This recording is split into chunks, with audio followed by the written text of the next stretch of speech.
And within 10 minutes, the students came back and said, Greg, our families are falling apart. We lack the right access to nutrition. We don't know how to get it, we just know we need it.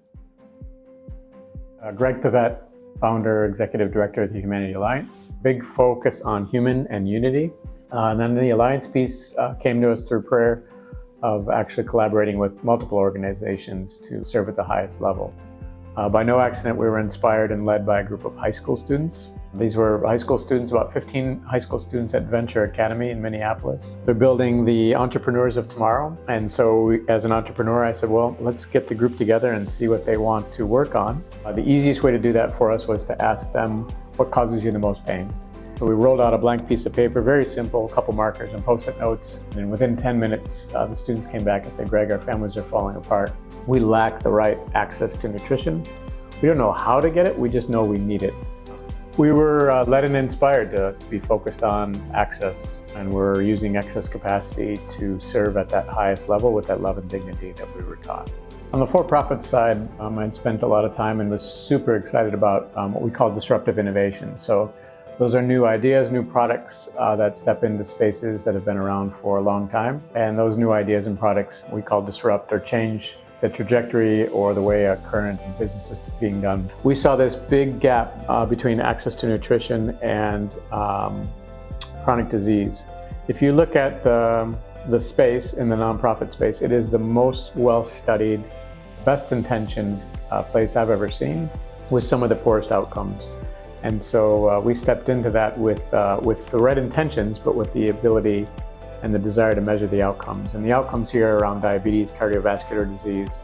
As we went around to the bigs of the bigs who were in this space, they were very interested in disruption, but they were also very focused on, I'm not sure if our board would like this, I'm not sure if our donors would like this. What we seem to have forgotten in this space is that the people that we're serving, maybe the people we're serving would like this. So we sat the students around and we said, all right, we're going to do this, it's happening, we're delivering this Friday. We don't really know how, but we're going to start. And so by no accident, we're leveraging some of the excess capacity, or a lot of the excess capacity that's sitting within the community. A food shelf was throwing away 35,000 pounds, one single food shelf throwing away 35,000 pounds of ingredients every month.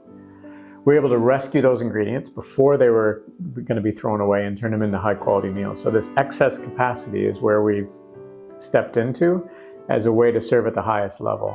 And what we see is as we continue to step in, it's not only in the food shelves, but it's at the manufacturer level, it's at the grocer level, it's at the household level as well. To date, we've rescued over 102 tons of ingredients. It's a critical component of what we do. The other critical component is not only the rescue, so there's an environmental impact, but it's our volunteers, and we've got over 900 registered volunteers that have spent over 12,000 hours last year. So if you look at our average cost per meal, it's about $1.93, which we couldn't go to Jimmy John's for, but at $1.93, that would have been double had the volunteers not supported us. Off started this program, I actually have, this is our first delivery sheet here. So pretty exciting. That's how we first started delivering in the first week. And the students said, again, led by the community, the students said, Greg, our families are falling apart. From Friday to Monday is the most difficult time. And really to get out and have access, whether a parent's at work, a parent's at school, a parent's at home. One of the homes we delivered to has 11 children living on site. Really difficult to get out. So we were going to bring that nutrition right to your doorstep, and we're going to do it in a loving and dignified way.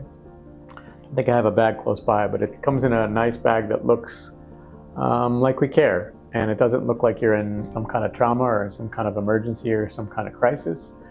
So a little over 6,000 meals last Friday went out in 9 counties. The food shelf was throwing away those 35,000 pounds. Well, if you can imagine the cost to throw that away, assume it was around, let's say, an average of 45 cents a pound. Not only were they not able to serve the people that they wanted to serve those ingredients, but they then had to pay to throw it away, which isn't really an option for us. So that excess capacity, the building we're sitting in was sitting empty, and we were able to turn that into something quick, very quick, within less than a year. It's that moving at a speed that's commensurate with the need is really important. Yeah, so we were in 6 kitchens from when we started. What we saw was these, what we would need to actually start to serve somewhere around maybe 10 to 12 to 15,000 meals every week. So when you walk in that side, you'll see an open area where you could be preparing meals, chopping carrots, washing fresh veg, primarily the prep area. And then as you walk through the door, you've got a blast chiller to your right. You've got a 60-gallon soup cauldron. That soup cauldron is, I call proof of concept, but that is, chef's doing about 75 gallons of soup right now. That is early stage proof of concept. When we're at 6,000 gallons, Matt, it'll be great to show you what that looks like. It'll look a lot different. And then we've got a tilt skillet, 2 really sophisticated high-end ovens that complete our cooking side, and then you walk into the cooler freezer. Looks like we've got a cheese omelet going out this week, so that'll be fun. And then freezer.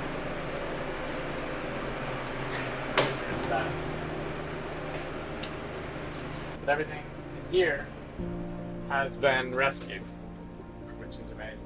So would have been thrown away otherwise.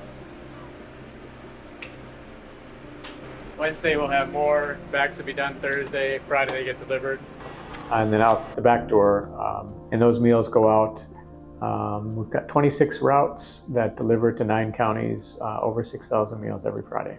The ability to share and demonstrate that the prayers work, and that belief to step into God's grace is the single most powerful thing that I could ever imagine. And then being able to share that with, whether it's a family member or a complete stranger that you're meeting for the first time, that light and that ability to shine that light is infectious.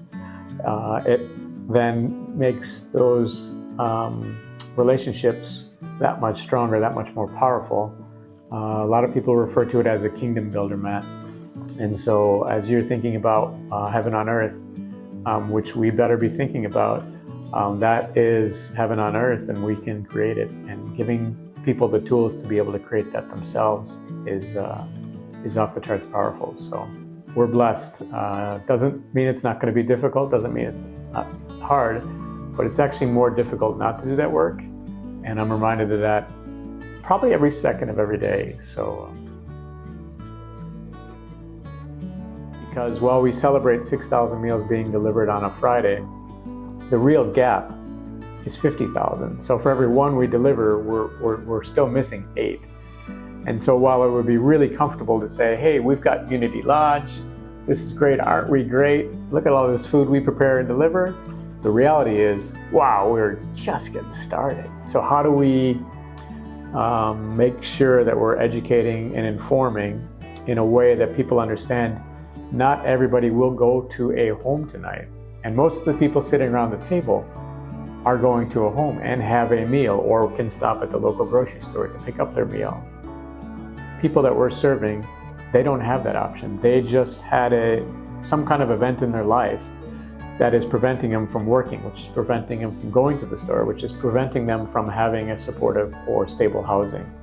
So it's being able to transfer that knowledge. Today is the day. I think it's 2 Corinthians, might be chapter 6. You want to quote me on this eventually, but that 2 Corinthians is like, today is the day. It's like, this is your salvation. Today is the day. Do not wait for tomorrow. And we're with the residents and we're talking about goal setting. It's the same kind of, if you will, pounding of that fist, saying, no, today's the day. Today's the day where you want to get this done. We don't know what tomorrow will bring, but we do know what we can do today, and let's get after it. So making sure we keep that spirit alive within the organization is really important. What we want to do is step in, but we want to step in at that level and the vision of what God's showing us. And God's showing us right now, take my 5 bags of gold and make 5 more, please. He's not asking us to take the one that we're celebrating and bury it. He's asking us to take the 5 and multiply it. And so however that looks, my guess is it looks like something beautiful in partnership that helps us get to that next level. But it is something bigger than I could ever imagine. And if you think about where we came from, we were delivering to a few families when we started and now over 6,000 meals. It is that kind of multiplier that we want to step into, and we're asking God's grace and support in doing that. Most of the opportunities start with the volunteers, so we'd love to invite people to come and volunteer. It is where you get to see what we do. A delivery driver on a Friday gets that feeling of, oh, now I understand what's happening. And I got to see Jesus today, and I've never seen more joy and happiness in a situation where I thought there would be suffering. So it really starts to move. So the volunteer is our favorite ask. But if you have a gift, whether it's through HR or financial, those are really, really helpful. If a meal costs $1.93 on average, you could see that in a year, it's probably about a $625,000 program just to get the meals out. So any and all donations help. We have no strings attached, which means we're not reliant on a government program. We're not reliant on an external entity. But we are reliant on an amazing donor base. We also have some really creative ideas coming up on the product side. We're looking for more predictive revenue stream. The impacts we could do is we could partner more, which I think our local food shelves, we're doing a lot of work there. We can rescue more, so we're seeing more and more rescue. And then we've got a product line that we're looking at. And this product line, this is an example of Power Bites. So the students in this situation want to buy one and give one.